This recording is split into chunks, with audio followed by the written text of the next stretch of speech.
जय श्री राम का नाम लेते हुए दोस्तों आज हम बात करने वाले हैं संसार के सबसे रहस्यमयी प्रश्न पर कि भगवान होते हैं या नहीं। हजारों वर्षों से ऋषि मुनि महात्मा संत तपस्वी फकीर इस विषय पे अध्ययन करते आ रहे हैं, चिंतन करते आ रहे हैं, तपस्या करते आ रहे हैं और रचना करते आ रहे हैं धर्म ग्रंथों की।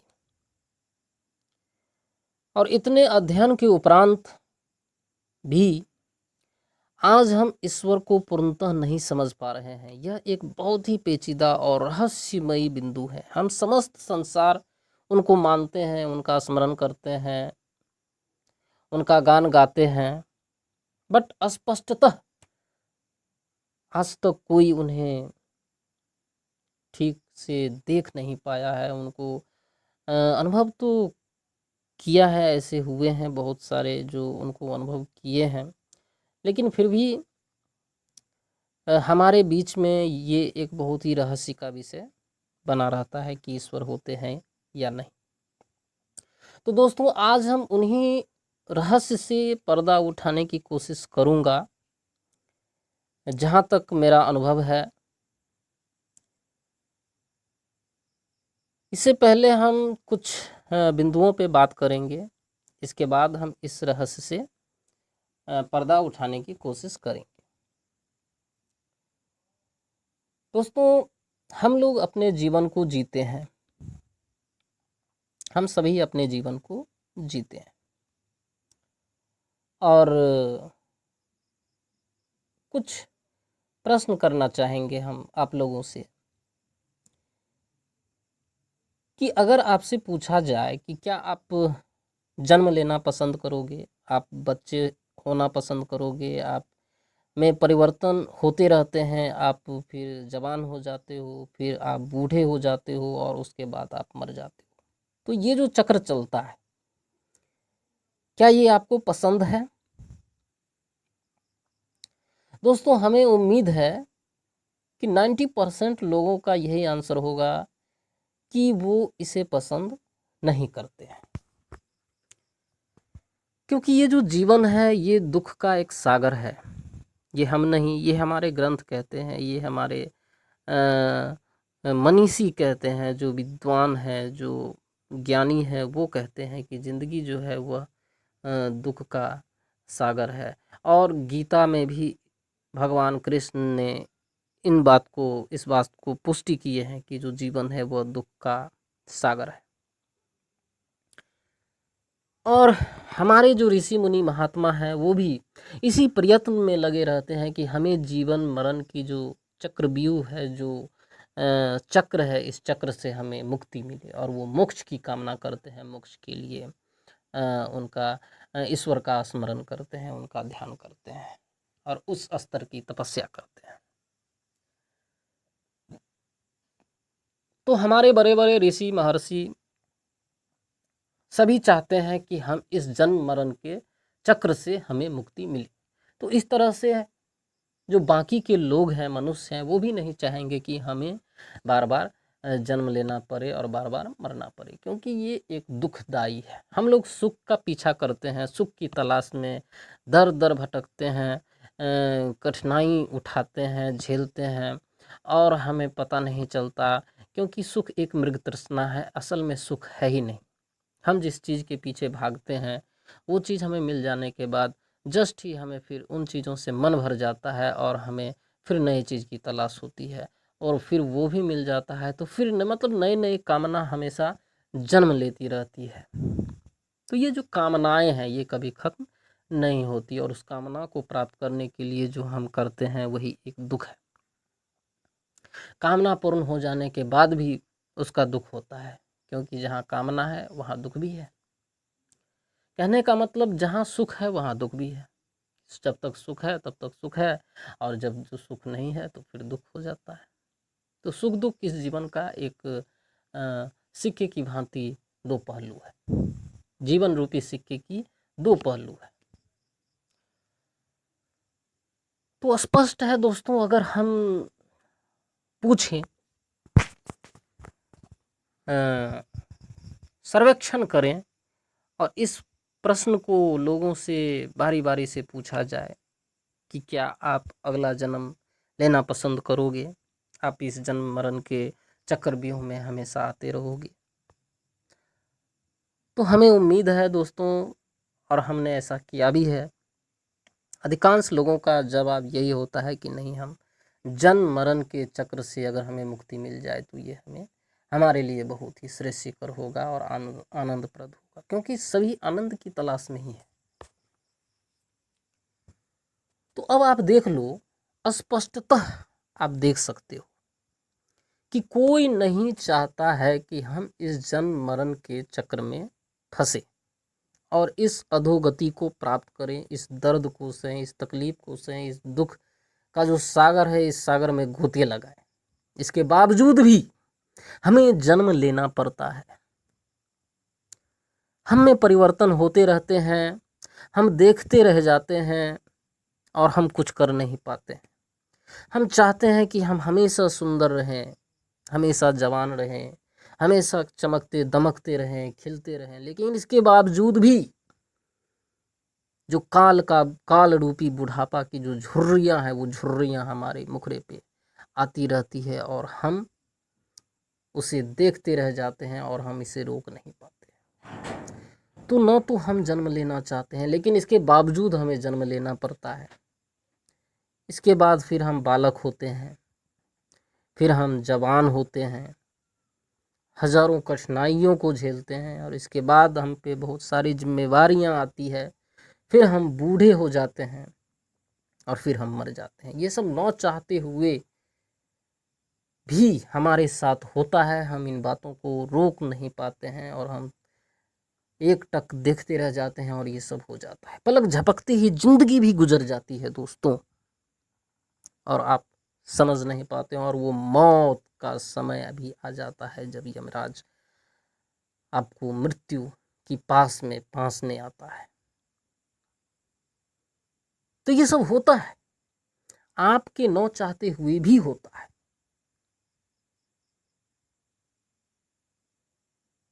अब आप कहोगे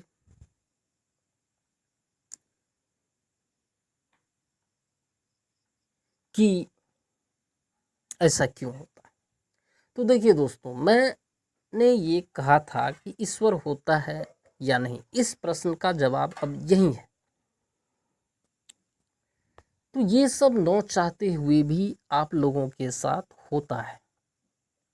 आप तो चाहते नहीं हो, आपके अनुसार तो जन्म नहीं होता है, आप खुद ही जन्म नहीं लेते हो, आप खुद ही जवान नहीं होते हो और न ही आप खुद ही बूढ़े होते हो। ये सब आपके साथ ऑटोमेटिकली होता है। तो भाई कुछ भी ऑटोमेटिकली नहीं होता है, कुछ भी अनायास ही नहीं होता है। अगर कुछ हो रहा है तो उसके पीछे कोई है जो कर रहा है, जो करता है। आप करता नहीं हो, आपके साथ जो हो रहा है कोई है आपके पीछे जो आप पर ये काम कर रहा है, जो आप पर वर्क कर रहा है, दिन रात आप पे निगरानी रख रहा है और आपके न चाहते हुए भी आप में परिवर्तन होते आ रहे हैं। तो आखिर वो कौन है? कौन है जो इतनी बड़ी संसार पे वर्क कर रहा है, इतने प्रजातियों पे वर्क कर रहा है, अखिल ब्रह्मांड पे वर्क कर रहा है, दिन रात सुबह शाम धूप छांव, ये सब जो होता है, पेड़ बीज से एक पेड़ का बन जाना, हवा का बहना, धूप का निकलना, वर्षा होना, बिजली कड़कना, ये सब जो कुछ भी होता है आप नहीं करते हो, फिर भी ये सब हो रहा है। और ये जो हो रहा है तो ये हो नहीं रहा है, ये किया जा रहा है और जो भी इसे करते हैं वही ईश्वर है। दोस्तों, ये एक तर्क है, लॉजिक है। इस लॉजिक से हम आसानी से समझ सकते हैं कि ईश्वर है। अब दोस्तों हम ये बात कर लेते हैं कि लोग यहाँ मानते हैं कि ईश्वर है। जो भी जन्म लेते हैं वो ऑटोमेटिकली मानने लगते हैं कि ईश्वर है। लोग जो इतना मानते हैं, 100% में बात करते हैं कि 90% लोग तो सिर्फ इसलिए मान रहे हैं क्योंकि उनका जो पूर्वज थे वो ईश्वर को मानते आ रहे हैं, इसलिए मानते हैं। 90% लोगों में ऐसे भी लोग हैं जो इसलिए मानते हैं कि सभी मान रहे हैं इसलिए हम भी मानते हैं, उनका पूर्वज मानते आ रहे हैं इसलिए मानते हैं। अब किसी भी चीज को मान लेते हो, इसका क्या आधार है? इसका कुछ आधार भी तो होना चाहिए कि आप किसी चीज को मान लिया। अगर कोई आपको आकर के कह दे कोई सा भी बात, तो आप मान लोगे?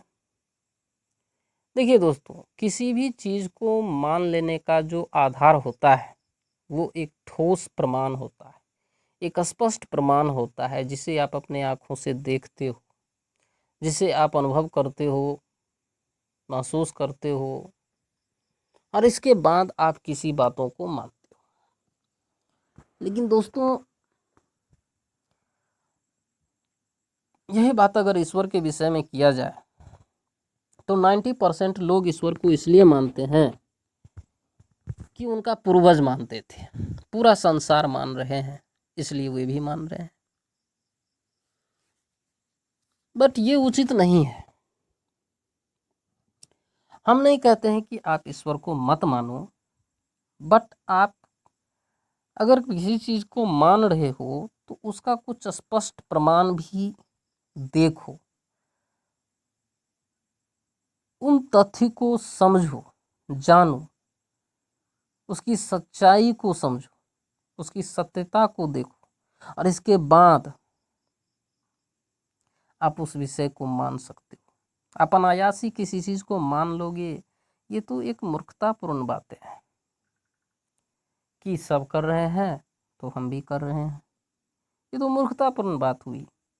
सब अगर जल जाएंगे तो क्या आप भी जल जाओगे? तो कहने का मतलब, ईश्वर को आप मानते हो तो ईश्वर को आप इसलिए मत मानो कि सब मानते हैं। देखिए, थोड़ा कॉन्ट्राडिक्टरी लग रहा है। हम ईश्वर का विरोधी नहीं है, हम नास्तिक नहीं है, बट हम ये कहना चाह रहे हैं कि आप उनकी महत्ता को जानो, पहले आप उनकी सच्चाई को जानो।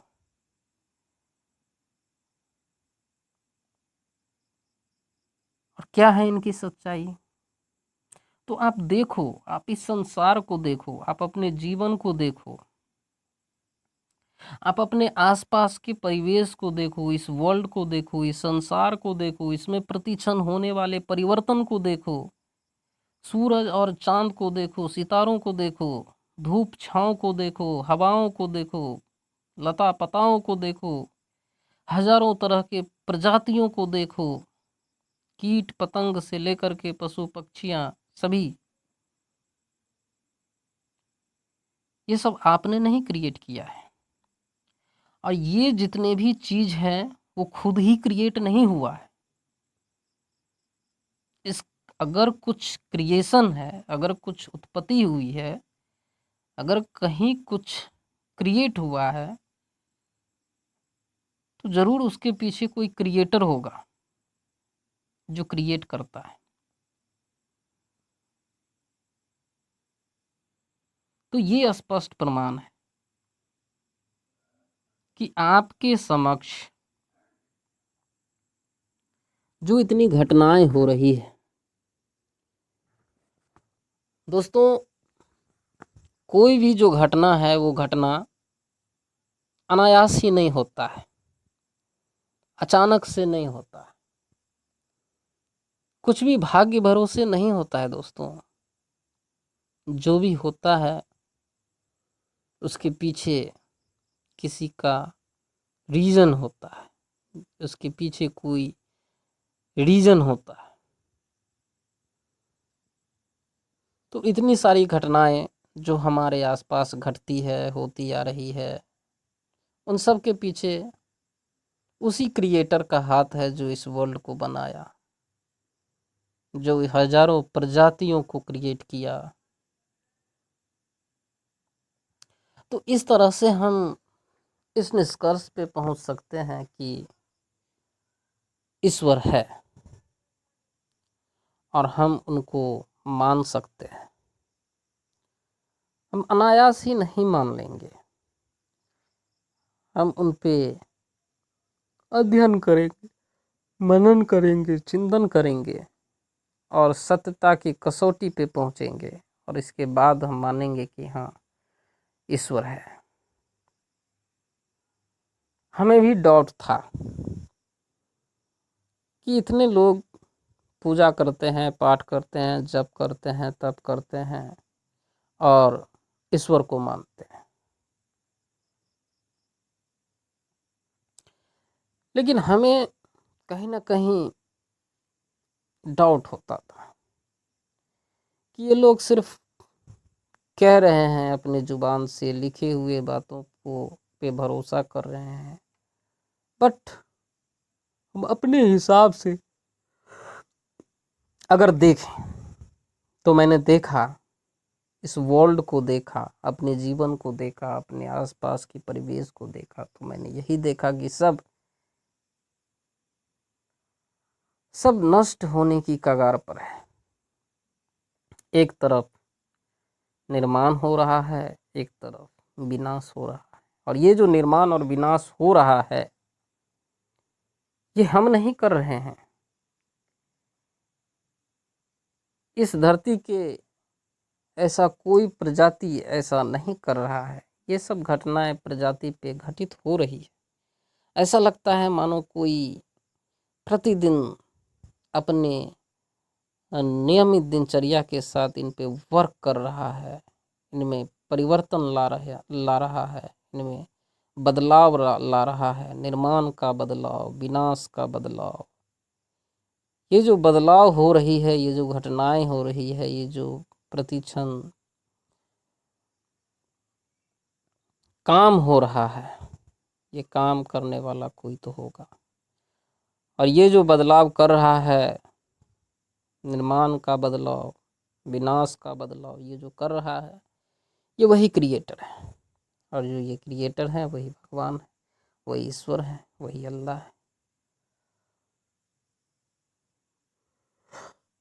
तो ये एक ठोस प्रमाण है, जिस प्रमाण के बदौलत हम मान सकते हैं कि नहीं, कुछ भी कहो, ईश्वर तो है।